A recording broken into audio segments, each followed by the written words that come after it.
தற்போது India today மாநாட்டில் நடிகர் கமல் ஹாசன் பேசி வருகிறார். நேரலையை பார்க்கலாம். The character, it's not that, but if it is very necessary for a character, you're trying to make a statement, I will do it, perhaps. Okay. Coming about actors, you see, you have always held three very important actors as a benchmark. One was Charlie Chaplin, of course, and then there was Shivaji Ganeshan, and you also had great regard for Dilip Kumar, Yusuf Khan. Now, all these three are so distinctly different, and how did you pick them up, these three very distinctly different characters? They are people who are, whatever kind of acting they did, they are ahead of their times. For even Shivaji Saab, he comes from an environment, how to escape that captivity that you're in because of your peer pressure. His peers were Tyagaraja Bahadur, who sang 14 times in a film and said very little dialogues. Okay. And was a bland-looking gentleman who would come and you only know his internal emotions through the songs. Otherwise, you don't know whether he's sad or happy. Right. Amma, அவ்வளோதான் இருக்க மாட்டோன்னு அந்த மாதிரி. I'm sorry. So in that sense, with that kind of environment, to go totally away from that and sort of be inspired by Hollywood, a language he didn't even speak properly. I was very surprised when I asked him that little sort of tremor while he walked. Yes. Like there's a little. I said, that's very unique, very Western. Where did you get that? Of all the names he said, I thought he would say this actor, that actor. He said Orson Welles. Because he says he was somewhat built like me. Right. And I liked it, what he did with his body. Yes. And I changed it to my style, and he did. He even tried walking like Yul Brynner in one film. Okay. I didn't like it. But that's the kind of thing. And he no schooling, nothing. And I admired the way that he escaped his environment and became something else. Right. I'm talking about this Shivaji Saab of 50s and 60s. Right. That unique thing. No doubt about it, yeah. And about Dilip Saab, I had the great opportunity of meeting him. I used to go and kiss his hand, and like the film Godfather, I used to kneel and kiss his hand. And after Nayakan, he said, he's the Godfather and he's kissing my hand like Godfather. And I still try and meet him. Right. So I was sitting with him, and somebody was trying to tell him that Kamal Hassan thinks that the acting that you did 40 years back is still being attempted Today. by many today, in spite of the commercial pressures. Right. And he said it loud, and he came to me. Everyone thinks I'm also deaf. I'm only old. He said. I said, he's very sharp. And then again he repeated. He said, yeah, I got it. People are trying to do it now. But why? He said to me. That's all he said. That's a kind of, progress that he has in his mind. That is true. He himself thinks that's old-fashioned. He's gone ahead of Dilip Kumar's acting in his mind. Of the 60s, that's true. Of the 60s. Yes. And these are truly trendsetters. And Dilip Saab is, and not that he didn't get his due.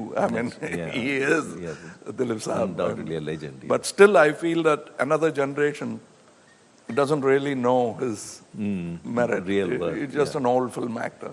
True. You see, in your days, as you were talking about Dilip Saab, you were in Bombay and you tried, entering into the Bombay film industry.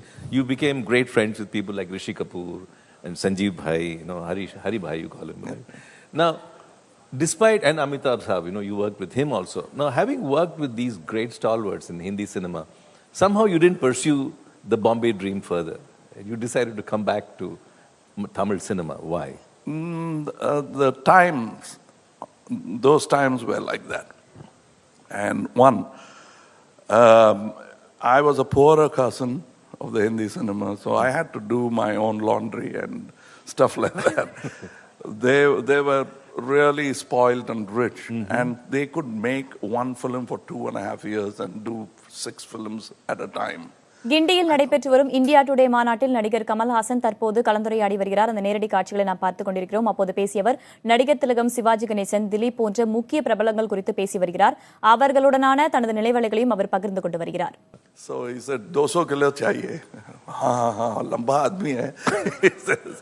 And then we started enjoying, and then he said, he added things like his brother will have to come from Nepal. तब तक हमारा साहब सड़ेंगे क्या?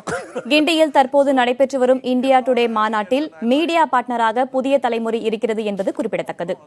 And then I even added a young nurse passing by, and he says, "Ha ha, hi." He says, and he kept improvising it, and we were all laughing, and it turned out to be a fantastic scene. When he comes back after giving the orders for flower, ice, and everything, he comes and finds that this guy is sitting up and talking, the patient for whom he ordered all the... Then he just rolls his eyes and then tells in the phone, "Hey, sub cancel kar." And then he walks out. And it worked out wonderfully well. It's there in the Tamil film. The way Omji sort of expanded it was so good. Everybody was laughing. Then he came to me and said, "Kamalji, can I say that I added those 2 dialogues?" I said, "Damn it, go and tell them that you wrote the same." But likha to nahi. I said, it doesn't mean that putting pen to paper doesn't venerate it. Right. Great artists like you can write reams in just 2 sentences or an expression. So that is your scene. Go tell them that you wrote it. Fantastic. You're an amazing actor. Now, you see, there is another problem with your performances today, is that now whatever you do, whatever roles you take up, you have to start thinking how many people are out there who's going to bash you for it. You see, you did that. You had a horrible experience with a film like Vishwarupam, and now you are going to do a film called Sabash Naidu. Do you think that somebody is going to jump out? It's unbelievable. Actually, somebody has. Oh. Because you are saying Sabash to only Naidus. What about the other community? Can you believe it? They really did. So I'm quite used to it. It becomes like a serio-comic interlude between filmmaking. Because I don't know whether to take them seriously and work towards it or just ignore them. Because ignoring them seems to anger them more. Right. So it's a sort of a palaver that has to continue. And I think it's quite silly because it's become like Twitter account. You know, anybody can say anything. You can speak to Obama directly. Right. And say stuff that you would never could say. So that's become the order of the day. So everybody wants to say. There was a film called Vasool Raja MBBS. I think it translates into almost any language. And so there was the medical council who said, we are offended because you're calling us collectors of money. I just said, we are not going to change the title. Now the film is released. They can't stop it. Right.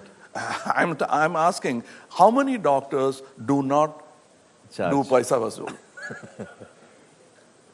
I am an actor. I charge money.